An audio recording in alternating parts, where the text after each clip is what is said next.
আসসালামু আলাইকুম রহমতুল্লাহ। আলহামদুলিল্লাহি রব্বিল আলামিন, আসসালাতু আসসালামু আলা সাইয়্যিদিল মুরসালিন ওয়া নাবিয়্যিনা মুহাম্মদ সাল্লাল্লাহু আলাইহি ওয়াসাল্লাম ওয়া আলা আলিহি ওয়া আসহাবিহি আজমাইন। সমস্ত প্রশংসা আল্লাহ রাব্বুল আলামিনের জন্য। দুরূদ ও সালাম প্রিয় নবী হযরত মুহাম্মদ সাল্লাল্লাহু আলাইহি সাল্লামের প্রতি। সম্মানিত দিনী ভাই বোন বন্ধুগণ, যারা আমাকে শুনছেন, সবার প্রতি আন্তরিক কৃতজ্ঞতা ও ধন্যবাদ জানিয়ে শুরু করছি আজকের আলোচনা। সূরা বাকারার 179 নম্বর আয়াতের তেলাওয়াত ও সরল অনুবাদ। আউযু বিল্লাহি মিনাশ শাইতানির রাজীম।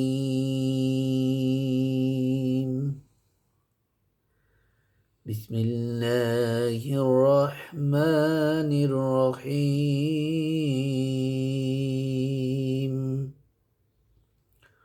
ولكم في القصاص حياة يا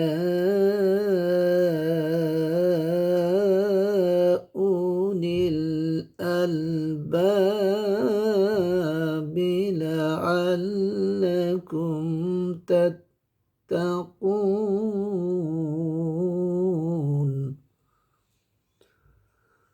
সাদাকাল্লাহুল আযীম। ইরশাদ হচ্ছে, আল্লাহ রাব্বুল আলামিন বলেন, আর হে জ্ঞানী ব্যক্তিগণ, এই কিসাসের আইন তোমাদের জন্য প্রাণ রক্ষার মহা ব্যবস্থা রয়েছে। আশা করি তোমরা এইরূপ শান্তিপূর্ণ আইনের বিরোধিতা হতে বিরত থাকবে। আল্লাহ রাব্বুল আলামিন এই আয়াতের মধ্যে কিসাস যে মানুষের জন্য, মনুষ্য সমাজ রক্ষার জন্য, সমাজের শান্তি শৃঙ্খলা প্রতিষ্ঠার এক মহা ব্যবস্থাপনা, এবং এটি আল্লাহর পক্ষ থেকে একটি প্রতিশোধমূলক ন্যায় বিচার ব্যবস্থাপনা, যা মানুষের মাঝে ভ্রাতৃত্ব সম্প্রীতি এবং মানুষ খুব সহজেই এই নীতির মাধ্যমে অন্যায় অপরাধ থেকে নিজেকে দূরে রেখে সমাজ জীবনকে শান্তি শৃঙ্খলাময় হিসেবে প্রতিষ্ঠিত করতে পারে। পূর্ববর্তী আয়াতেও একই কথা বলা হয়েছিল যে প্রতিশোধ, মানুষ সামাজিক জীব, স্বাভাবিকভাবেই একে অপরের পাশাপাশি বসবাস করে। একে অপরের দ্বারা মানুষ ক্ষতিগ্রস্ত হয় এবং মানুষ প্রতিশোধ পরায়ণ, প্রতিশোধ গ্রহণ করে। এই প্রতিশোধের মাত্রাটা কেমন হবে সেইটাই আল্লাহ পূর্ববর্তী আয়াতে 178 নম্বর আয়াতে বর্ণনা করেছেন, যে একজন দাসের বদলে দাস, একজন পুরুষের বদলে একজন পুরুষ, একজন স্বাধীন মানুষের বদলে একজন স্বাধীন মানুষ, অর্থাৎ সমান প্রতিশোধের পরিমাণটা হবে সমান। কেউ যেন একটু দুর্বলতার সুযোগ পেয়ে তার প্রতিশোধের পরিমাণটা তার সাথে দ্বিগুণ এবং তিনগুণ না করে। এই কারণে প্রতিশোধের মাত্রা নির্ধারণ করে আল্লাহ বলেন যে কিসাসের বিধান মানুষের প্রতি আহ্বান করে আল্লাহ বলেন যে হে জ্ঞানী ব্যক্তিগণ, এই কিসাসের বিধানের মধ্যেই তোমাদের জন্য প্রাণ রক্ষার মহা ব্যবস্থা রয়েছে। কিসাস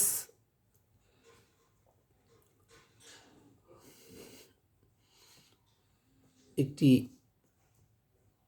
প্রাণ রক্ষার ব্যবস্থা এবং প্রতিশোধ মানুষ কিভাবে নেবে সে বিষয়ে এর মধ্যে বলা হয়েছে। ইসলাম ধর্ম প্রচলিত হওয়ার পূর্বে আরবদের মধ্যে দুটি গোত্র ছিল, একটি আওস এবং দ্বিতীয়টি খাজরাজ।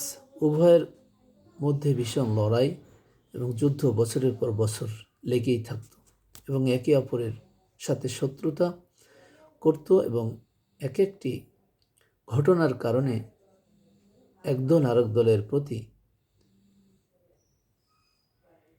মাত্রাতিরিক্ত তারা প্রতিশোধ গ্রহণ করত। হজরত মুহাম্মদ সাল্লাল্লাহু আলাইহি সাল্লামের আবির্ভাবের পরে উভয় দলই ইসলাম গ্রহণ করে এবং মুসলমান হয়, কিন্তু তাদের মধ্যে পূর্ববর্তী আক্রোশপূর্ণ মনোভাব থেকেই যায়, কেননা পরাজিত গোত্র অত্যন্ত বংশীয় এবং সম্ভ্রান্ত উচ্চ মর্যাদা সম্পন্ন হিসেবে গণ্য ছিল। তাই তারা বিজয়ী গোত্রের লোকদেরকে উদ্দেশ্য করে বলে, তোমাদের মধ্যে হতে একজন দাসের পরিবর্তে একজন স্বাধীন ব্যক্তি, একজন মহিলার পরিবর্তে একজন পুরুষকে হত্যা করব।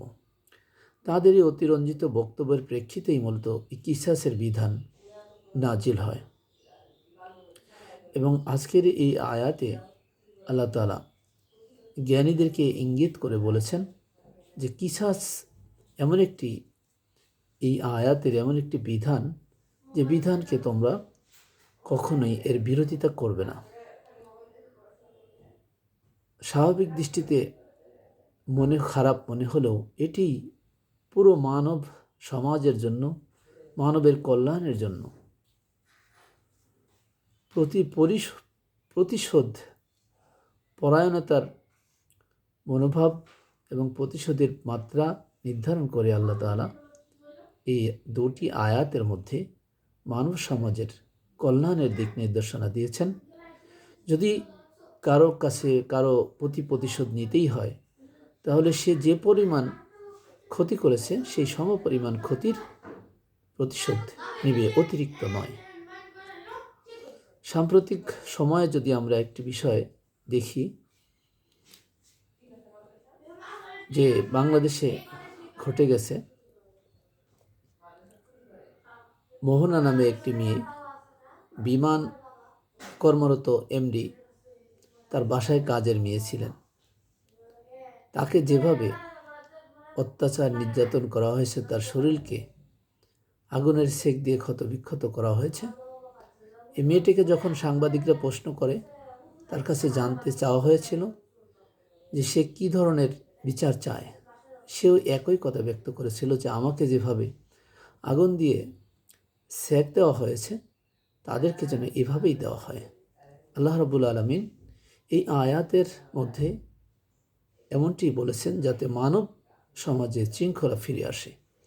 আল্লাহ রাব্বুল আলামিন আমাদেরকে এই আয়াত থেকে শিক্ষা গ্রহণ করে সর্বশেষ এই আয়াতের শেষ অংশে আল্লাহ বলেছেন যে কিসাসের এই প্রাণ রক্ষার মহাব্যবস্থা, এটি আল্লাহ তাআলার অনুগ্রহ। এই আয়াতের বিধানের বিরোধিতা থেকে জ্ঞানীদেরকে বের হয়ে আসতে এবং এই আয়াতের উপরে আমল করার আহ্বান জানিয়েছেন। আমরা যেন এই আয়াতের উপরে আমল করতে পারি। আল্লাহ আমাদের তৌফিক দান করেন। আমিন। আখিরি দাওয়ানা আলহামদুলিল্লাহি রাব্বিল আলামিন।